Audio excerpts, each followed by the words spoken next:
Doctor ക്ഷേമ ചിത്തജനവറുകൾ ദീപപ്രോജ്വലനം ചെയ്യുന്നു.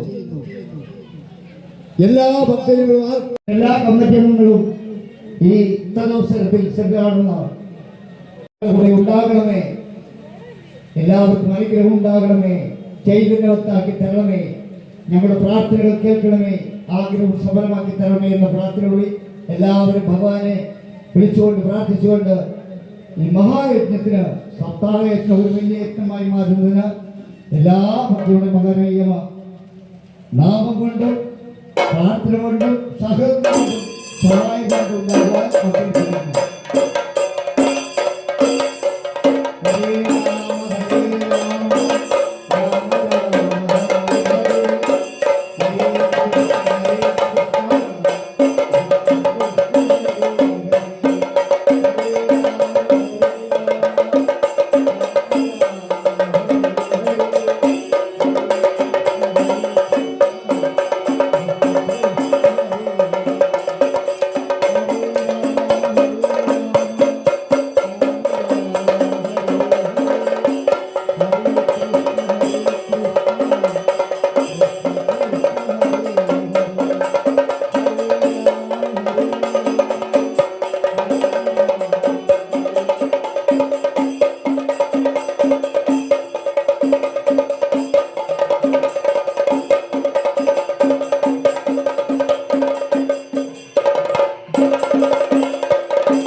നമ്മുടെ ഇവിടെ ഇന്ന് ഈ യജ്ഞശാലയിൽ നാളെ മുതൽ ആരംഭിക്കുന്ന ശ്രീമദ് ഭാഗവത സപ്താഹയജ്ഞം ഒരു മഹായജ്ഞമായി തീരുവാൻ പ്രാർത്ഥിച്ചുകൊണ്ട് ദീപപ്രോജ്വലനം നടത്തിയ ഡോക്ടർ ക്ഷേമ ചിത്തജൻ അവരുടെ കമ്മിറ്റി പ്രസിഡന്റ് ശ്രീ സന്തോഷ് കുമാർ അവർ ആദരിക്കുന്നു. തദവസരത്തിൽ സാന്നിധ്യമായി ക്ഷേത്രം മേൽശാന്തി ബ്രഹ്മശ്രീ ഗോവിന്ദൻ നമ്പൂതിരി, യജ്ഞാചാര്യൻ പുള്ളിക്കടക്ക് ഓമനക്കുട്ടൻ അവർ മുഴുവൻ ഭക്തജനങ്ങളുടെ മഹിമ സാന്നിധ്യത്തിൽ ഡോക്ടർ ക്ഷേമ ചിത്തജനെ യജ്ഞശാലയിൽ ആദരിച്ചിരിക്കുന്നു. ഇനിയും ആചാര്യന്റെ ആചാര്യവരണം അതിനുശേഷം തുടർന്ന് നമ്മുടെ ഈ യജ്ഞം ഭംഗിയാക്കുന്നതിന് നമ്മുടെ ക്ഷണമനുസരിച്ച് ഈ യജ്ഞശാലയിലെത്തി ഈ മഹായജ്ഞം സമ്പൂർണ്ണമാക്കുന്നതിന് എല്ലാവിധമായി പ്രാർത്ഥനയോടെ യജ്ഞശാലയിൽ നമ്മൾ ക്ഷണിച്ചു വരുത്തിയ ആചാര്യൻ ശ്രീമദ് ഭാഗവത സപ്താഹ മഹാപ്രഭാഷണത്തിലുള്ള നമ്മുടെ ആചാര്യൻ മഹാത്മപ്രഭാ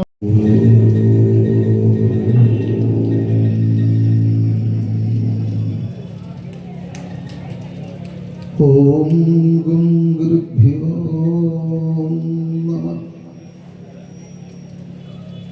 ഓം ഗം ഗണപതയേ നമഃ. ഓം സരസ്വതി നമഃ. ഗുരവേ സർവലോകാനാം വിശദേ ഭവരോഗിണാം നിധയേ സർവവിദ്യാനാം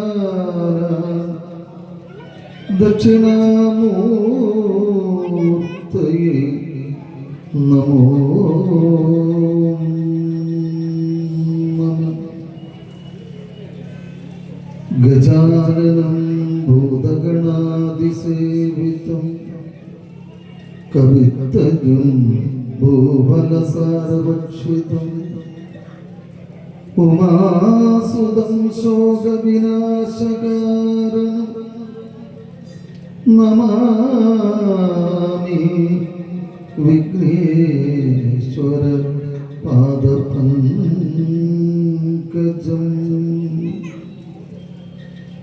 സർവമംഗളമംഗല്യേ ശിവേ സർവാർദ്ധ സാധികേ ശരണ്യേ ത്രംബകേ ഗൗരി നാരായണീ നമോസ്തുതേ. കാളി കാളി മഹാകാളി ഭദ്രകാളി. കലിയാകുന്ന കരാള സർപ്പത്തിന്റെ വായിൽപ്പെട്ട് നിത്യ ദുഃഖ ദുരിത രോഗങ്ങൾ അനുഭവിക്കുന്ന ഒരു കാലഘട്ടത്തിലൂടെയാണ് നമ്മുടെ സഞ്ചാരം. അപ്പോൾ നമുക്ക് മുമ്പ് വന്നിട്ടുള്ള വിശേഷന്മാർ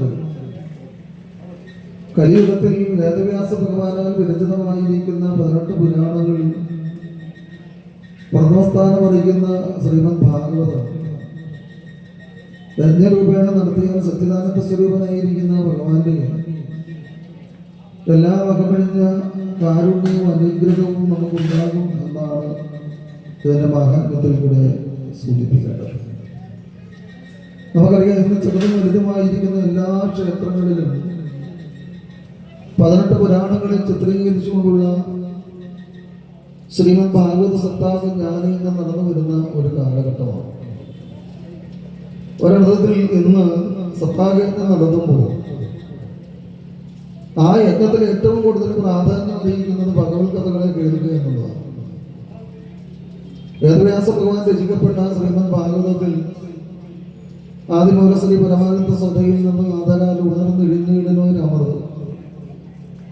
അപ്പൊ കലിയുഗത്തിൽ സിദ്ധ ഔഷധമായിരിക്കുന്ന അമൃത് പൂജിക്കുവാൻ സത്യത്തിൽ എന്ന വേദികളിൽ ആളില്ല എന്നുള്ള ഒരു വലിയ അപജയമാണ്. നമ്മുടെ ഒരു സപ്താഹയജ്ഞം നടക്കുമ്പോൾ കരുണാമൂർത്തിയായ ഭഗവാനെ സ്വീകരിച്ച് നമ്മൾ അല്ലെങ്കിൽ ആവാഹനം ചെയ്തിരുത്തി ഈ കർമ്മം നമ്മൾ ചെയ്യുമ്പോൾ ആ പ്രദേശങ്ങളിലുള്ള പ്രജകളായിരിക്കുന്ന അല്ലെങ്കിൽ യജമാനന്മാരായിരിക്കുന്ന ഈ പ്രദേശത്തുള്ള എല്ലാ സജ്ജനങ്ങളും ഭഗവാനോടൊപ്പം വേദിയിലിരുന്ന് ഭാഗവത കഥ ശ്രവിക്കണം. ഇതാണ് യജ്ഞത്തിന്റെ മഹത്വം എന്ന് പറയുന്നത്. നമ്മളെയൊക്കെ സംബന്ധിച്ചിടത്തോളം നമ്മൾ ഗൃഹസ്ഥാപനങ്ങളാണ്. പൂർണ്ണമായ സമയത്ത് നമുക്ക് യജ്ഞശാലയിൽ വന്നിരിക്കാൻ സാധിക്കില്ല. എങ്കിലും നമ്മുടെ വീട്ടുജോലികളൊക്കെ ചെയ്ത് തീർന്നതിന് ശേഷം കഴിയുന്നത്ര സമയം എല്ലാവരും യജ്ഞവേദിയിൽ വന്നിരുന്ന് ഭാഗവത പാരായണ ശ്രമിക്കണം. വളരെ മനോഹരമായ തരത്തിൽ, അർത്ഥവത്തായ തരത്തിൽ, സംഗീതാത്മകമായ തരത്തിൽ പാരായണം ചെയ്യുന്ന ആചാര്യ ശ്രേഷ്ഠന്മാരെയാണ് നമ്മൾ ഇവിടെ ക്ഷണിക്കപ്പെട്ടിട്ടുള്ളത്. അപ്പോൾ അവർ പാരായണം ചെയ്ത് നമ്മളെ കേൾപ്പിക്കുമ്പോൾ നമ്മളെല്ലാവരും അതിൽ കേൾക്കണം. കേട്ടാൽ മാത്രം പോരാ, അതിൻ്റെ സാരാംശത്തെ നമ്മുടെ ജീവിതവുമായി സമന്വയിപ്പിക്കണം. എങ്കിൽ മാത്രമേ നമ്മൾ രത്നത്തിൽ പങ്കെടുത്ത ഫലം നമുക്ക് ഉണ്ടാകുള്ളൂ. അത് നമ്മളത് പരീക്ഷിക്കുന്നുണ്ട്. അപ്പം അതിന് ഇപ്പോൾ മിക്ക വേദികളിലും ആൾക്കാരുടെ വളരെ വലിയ ലോഭമാണ് നമുക്ക് കാണുവാൻ സാധിക്കുന്നത്. എന്താണ് ഭാഗവതം? ഭാഗവതത്തെ ഭക്തിയോടുകൂടി നമ്മൾ കേട്ട് കഴിഞ്ഞാൽ നമുക്ക് എന്ത് ഗുണമുണ്ടാകും? ഭാഗവതം ഭക്തിയോടുകൂടി പാരായണം ചെയ്തു കഴിഞ്ഞാൽ ഭഗവാനും നമ്മളുമായിട്ടുള്ള ഐക്യം എന്താണ്? അതിനെക്കുറിച്ചൊരു ചെറിയ തത്വത്തെ ഞാൻ ഇപ്പോൾ ഒന്ന് പറയാൻ ആഗ്രഹിക്കുകയാണ്. എല്ലാവരും അത് ശ്രദ്ധിക്കുമെന്ന് ഞാൻ വിശ്വസിക്കുന്നു. നമ്മളൊക്കെ കേട്ടിട്ടുള്ള ഒരു വ്യക്തിയെ ഞാനിപ്പോൾ ഒന്ന് പരിചയപ്പെടുത്തുകയാണ്. നമ്മുടെയൊക്കെ മനസ്സിലേക്ക് കടന്നുകൂടി വരുന്ന ഒരു ബ്രാഹ്മണ ശ്രേഷ്ഠൻ, പൂന്താനം എന്ന് പറയുന്ന ഒരു ബ്രാഹ്മണ ശ്രേഷ്ഠൻ. നിങ്ങൾ കേട്ടിട്ടുണ്ടോ? പൂന്താനം എന്ന് കേട്ടിട്ടുണ്ടോ? ഉണ്ടോ? ആരാണത്?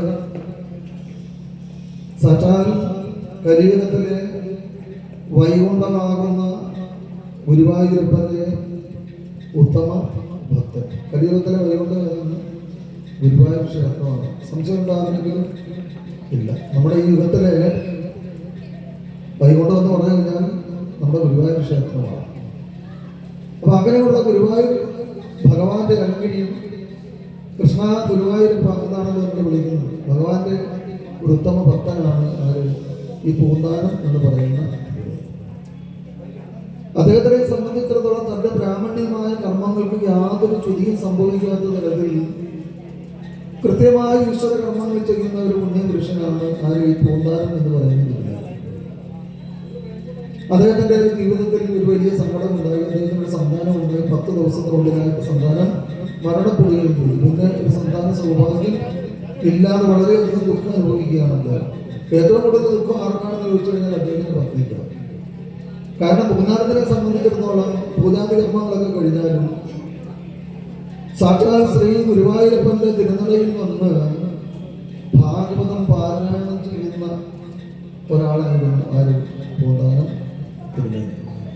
അത് കിളിപ്പാട്ടല്ല, സംസ്കൃതമാണ് മുഴുവൻ എന്ന് പറയും. വളരെ മനോഹരമായ തലത്തിൽ അദ്ദേഹം ഗുരുവായൂർ ക്ഷേത്രത്തിൽ വന്ന് ഭാഗവത പാരായണം ചെയ്യും. അപ്പൊ അദ്ദേഹം ചെയ്യുന്ന ആ പാരായണം ശ്രമിക്കുന്നതിന് വേണ്ടി നിരവധി നാടുകളിൽ നിന്ന് വരുന്ന വളരെ പാണ്ഡിത്യമുള്ള, ഭഗവാനോട് വിശ്വാസമുള്ള, ഭഗവാനോട് ഭക്തിയുള്ള ആൾക്കാരെല്ലാവരും വന്നിരുന്ന് ആ ഭാഗവത പാരായണം ശ്രമിക്കുന്നതായിരുന്നു. നിരവധി ജനങ്ങളാണ് അദ്ദേഹത്തിന്റെ ഭാഗവത പാരായണം ശ്രമിക്കുന്നത്. അതുകൊണ്ട് കുറെ സമയമൊക്കെ അദ്ദേഹത്തിന് അങ്ങനെ പോയി. പക്ഷേ ആ ഇല്ലത്ത് അദ്ദേഹത്തിന്റെ പത്നി പതിവ്രതയായിരിക്കുന്ന ആ മാതാവ് തനിച്ചിരുന്ന് ഒരു കുഞ്ഞ് ഇല്ലല്ലോ എന്നുള്ള സങ്കടത്തോടു കൂടി ദിവസങ്ങൾ കഴിച്ചു കൂട്ടുകയാണ്. ഒരു ദിവസം പൂന്താനം തിരുമേനി ഗുരുവായൂരപ്പൻ സംപ്രീതനായിക്കൊണ്ട് നമുക്കൊരു കുഞ്ഞിനെ പ്രദാനം ചെയ്യും. അത് ആ അമ്മയുടെ വിശ്വാസമാണ്. ഇല്ലത്ത് വെച്ച് ഒരു സത്താകയത്നം നടത്തിയാൽ ഭഗവാൻ പ്രസാദിച്ച് അവർക്കൊരു സന്താനത്തെ പ്രദാനം ചെയ്യുമെന്നുള്ള പൂർണ്ണമായ വിശ്വാസം ആ അമ്മയ്ക്ക്. ഇത് പറഞ്ഞു കഴിഞ്ഞപ്പോൾ നമ്മുടെ പൂന്താനം തിരുമേനി അല്പസമയം തന്റെ പത്നികളിൽ നോക്കി. മറ്റൊന്നുമല്ല, നോക്കിയത് ഉദ്ദേശം മറ്റൊന്നുമല്ല. ഒരു സത്താകയത്നം നടത്തണമെങ്കിൽ 1, 2, 3 രൂപ കൊണ്ട് കാര്യങ്ങൾ നടക്കുമോ? ലക്ഷം. പക്ഷെ തന്റെ ഭാര്യയെ ആവശ്യപ്പെട്ടതെന്താ? മറ്റൊന്നുമല്ല, ഒരു സത്താകയത്നം നടത്തി ഭഗവാന്റെ അനുഗ്രഹത്തിന് പാത്രീഭവിക്കണമെന്നാണ് ആ അമ്മ ആവശ്യപ്പെട്ടിരിക്കുന്നത്. അദ്ദേഹത്തിന് തള്ളാനും കൊള്ളാനും പറ്റാത്ത ഒരവസ്ഥയായി. ഇങ്ങനെ നോക്കി നിൽക്കുമ്പോൾ